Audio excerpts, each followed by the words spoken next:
Magandang oras mga ka-TH, mga kababayan. Meron tayong bigyan ng partial analysis dito. Ito yun, no? Magandang marker at man-made siya na engraving sa bato. Mamaya ating bigyan ng reaksyon bago tayo magpatuloy. Shout out muna tayo. Alright, shout out tayo kina Maria Maria. Shout out kay Jero Mendoza, kay DC Kutar, Juntox, Abdul Yam. Shout out din kay Ronnie, kay Lau Mabs, Ludovico Andrade Jr. Shout out din kay Bartolome Arquisal, kay Rocky Changli. Shout out kay DJ Dungkas, Lopi Marino, Nancy, kay Bukidnon, kay Winnie Mahilom, kay Brenchi Simblante, at sa mga hindi nabanggit na pangalan. Shout out sa lahat. Tayo na ngayon magpatuloy sa ating partial analysis. Okay mga ka-TH, balikan natin tong video ng ating ka-TH. Ito ay nag-resemble ng spoke sign, which is meron lamang siyang visible na tatlong spokes. Tatlong spokes. At merong binigay na direction. Yan ay atin tatalakayin mamaya. Kasi tatlong spokes. At apat pala. Meron palang manipis, oh. Okay, so atin yan bigyan ng partial analysis para sa ating ka-TH, para mas madali niyang mahanap kung merong mang nakabaon sa lugar na yan. Okay, ito yung ating ilustrasyon atin panoorin. Okay mga ka-TH, so ito na tayo sa ating partial analysis. Ano bang itsura tong marker? Well, ito'y bilog na merong isa, dalawa, tatlo lang. Merong visible dot, isa, dalawa, tatlo. Well, itong dito, manipis na to, hindi na yan kasama sa design. Itong dito, medyo malalim-lalim, kasama pa to, at saka ito. Okay, so dito muna tayo sa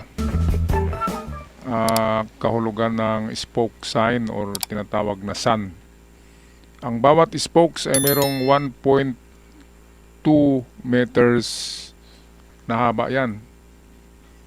Hindi akong nagsabi niyan. Yan ay standard na measurement ng mga treasure hunters ng 1980s. Okay, nandyan yan sa kapag i-search nyo ng mabuti sa Google ay merong mga nag-upload niyan noon ng mga symbols na binigay nila ang sukat ng isang spoke, which is 1.2. Mahaba siya kaysa 1 meter. Kaya hindi matagpuan. Kasi kung 7 spokes na siya, hindi na siya 7 meters. Nasa 9 meters na ang distansya. Malayo na kasi 1.2 eh. 1.2. Kapag i-multiply mo ang 2 sa sasabihin natin 7 ay 14 na yan eh. So 7 times 2, 14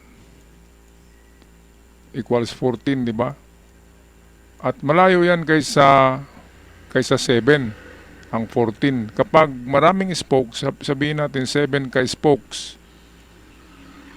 at kung 1 meter lang ang inyong measurement or isang hakbang, ay 7 meters ang layo, pero mali. Dahil meron pa siyang 0.2, i-multiply natin ang 0.2 sa 7, lalabas ay 1.4 meters. So, ibig sabihin, imbis na matamaan nyo na, example dito, pero dahil ang sukat nyo ay kapos, sabihin natin 7 lang kayo, pero yun pala ay 8.4 meters ang distansya. Kaya, hindi nakukuha. Ang spokes ang pinakamadali. Ito yung panahon ng father ko na nakakuha sila ng kanyang mga kasama sa spoke sign.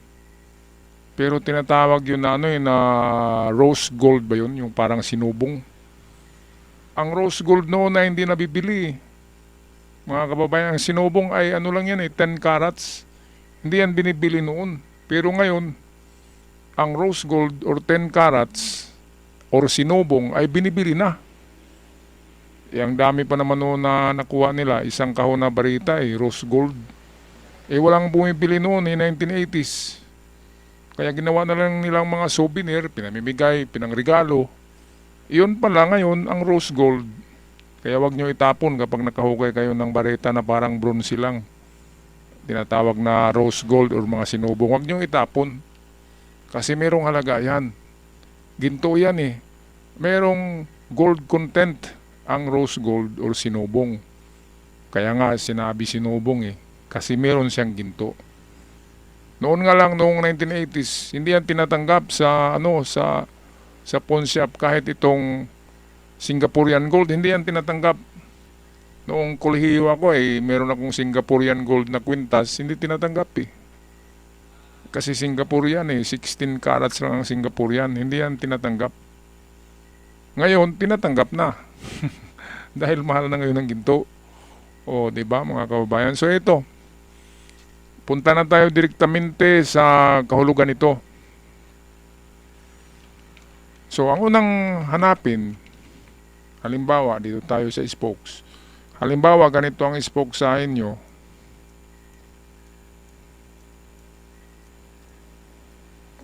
At merong isang mahaba, yung ganyan. So, ang sekreto niyan ay ang mahabang guhit. At ilagay nyo ang kompas dyan, ilatag nyo ang kompas, malalaman nyo kung anong direksyon yan. So, halimbawa, ito yung kompas nyo. Kulayan natin ng iba. Halimbawa, ito yung spoke sign. Nilagay nyo ang kompas nyo dyan. And then, sabihin natin north dito, di ba? So, dito south, west, east. Ngayon, malaman natin kung saan ang direksyon dahil sa kompas. So, ito yun. Southeast. Ayan, southeast. Ngayon, ang distansya niyan ay makukuha kung ilang daming spokes or sun ray ang sign. Dito ilan ba? Tatlo lang Ito, dalawa, tatlo. So, 1.2, 1.2, tatlong 1.2 times 3, di ba? 3.6 meters. So, hindi gaanong lalayo. Kasi 0.60 lang Sobrang kalahating metros lang kasi tatlo lang. Pero kung nangyaring 6 na spokes yan, nagaganyan, edi times 6 dito, ang lalabas 18.6, 7.8. So, ang layo-layo na ng diferensya, di ba? Mga kababayan, ang layo-layo na ng distansya. Kaya hindi natin matagpuan. Yan kasi ang sikreto ng spokes sign. Yung kanyang sukat ay hindi eksaktong 1 yard, hindi rin eksaktong 1 meter. Meron siyang sobra Kaya yun ang pinakasikreto. Ngayon, ito, sa ganitong plastada, kulayan natin ng green magulo na Sa ganitong plastada ay dapat ito talagang ating sundan, itong mahabang malaking sunray. Ayan So anong direksyon ba yan? Yan ay northwest yan Northwest, ilagay nyo dyan ang compass. Malalaman nyo din yan. North, south. So northwest siya. 15 degrees. Northwest. Ngayon, itong mga dots, this can be distances. So, pwedeng makumpisa yan sa 1 meter bawat dot Bawat dot can be 1 meter bawat isa. So, times 3, meron lang 3 meters. Pero merong 1.2, so 3.6 meters. Ang distansya niya kung ang bawat dot ay 1 meter. Ngayon, kung ang bawat dot ay tatlo ang niyan Pangalawa niyan ay pwedeng bawat dot ay 2 meters. So mangyayari ay meron siyang 6 2 meters, di ba? So mangyayari times 2 is 6, and then meron pang 0.2 6.6. Tama ba? Ngayon, ang pangatlong kapag malalaking butas yan, bawat dot ay equivalent to 5 meters. Kung malalaking dot yan kasi sa tingin ko hindi malalaki. So 5 meters times 3 is 15 na ang kanyang distance. 15. Birong pang 0.2, multiply nyo rin sa 5, ay 16 na siya, di ba? So napaka ng mga distansya, di ba? Ayan 3.6 halos 4 na yan. So sabihin natin 4 na yan. 6.6 halos 7 na yan. And then 16. So yan yung mga distansya na pwedeng i-detect nyo sa direksyon ng southeast. Kasi ito ang sinundan natin tong malaking guhit. Okay, so hindi na ako magtuturo pa na dito sa kanan. Sinunod ko lang yung decoding ng spoke sign na traditional. Sinunod ko lang yun. Hindi na ako magdagdag. So yan lang. Detect nyo ang 4, papunta dito. And then 7. So 4 ito. And then pinakamalayo ay 16. Papuntang northwest. So northwest ito eh. Pero hindi tayo tiyak kasi wala ako dyan eh. Kung tingnan lang natin ay nasa northwest kung ilustrasyon. Pero kung sa totoong lugar ay iba ang direksyon yan.